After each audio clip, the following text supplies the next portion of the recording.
Adobe Photoshop সিসিতে আপনাদের সবাইকে স্বাগতম।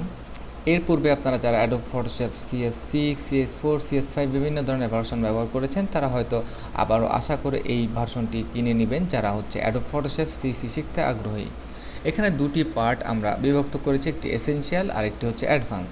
অনেকে হয়তো সিসি ব্যবহার করেছেন তাদের জন্য অ্যাডভান্স, এবং অনেকে হয়তো 7 অথবা 8 ফটোশপ ব্যবহার করেছেন, অনেক পুরনো ভার্সন, এবং তারা নতুন করে অ্যাডোব ফটোশপ সিসি শিখতে চাচ্ছেন।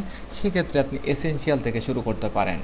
আবার অনেকেই একদম নতুন যারা ফটোশপ পূর্বে ব্যবহার করেনি তাদের জন্য এই ফটোশপ সিসি ট্রেনিংটি প্রাপ্য। আসুন ভার্সন নিয়ে আলোচনা করা যাক।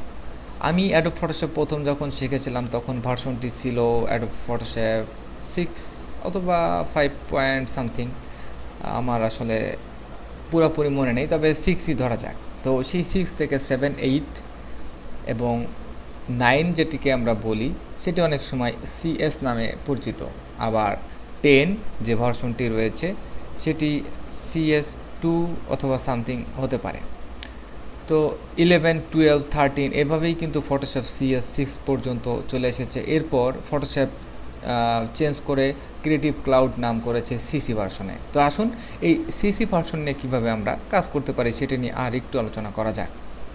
এসেনশিয়াল গাইডগুলো যখন আপনারা দেখবেন তখন অবশ্যই মনে রাখবেন যে অ্যাডোব ফটোশপ সিসির যে বেসিক যে টুলগুলো আপডেট হয়েছে, মেনুগুলো আপডেট হয়েছে বা অপশনগুলো আপডেট হয়েছে, এগুলোর দিকে আপনি একটু খেয়াল রাখলেই চলবে। আর অ্যাডভান্স গাইড পুরোটাই ডিপেন্ড করবে আপনার কনসেপ্ট এবং আইডিয়ার পরে, যেখানে আমরা প্রজেক্ট ভিত্তিক আপনাদের দেখাবো কিছু টিউটোরিয়াল, এবং অনেকেই হয়তো পূর্বের যে আমাদের সিরিজগুলো রয়েছে অ্যাডোব ফটোশপ CS5, CS6, সেরকম এখানে আমরা কিছু অ্যাডভান্স প্রজেক্টের কাজ করব। তো ধন্যবাদ। আমরা নেক্সট ক্লিপ থেকে আসুন তাহলে অ্যাডোব ফটোশপ সিসি নিয়ে এসেনশিয়ালভাবে শুরু করি আমাদের প্রথম টিউটোরিয়ালটি।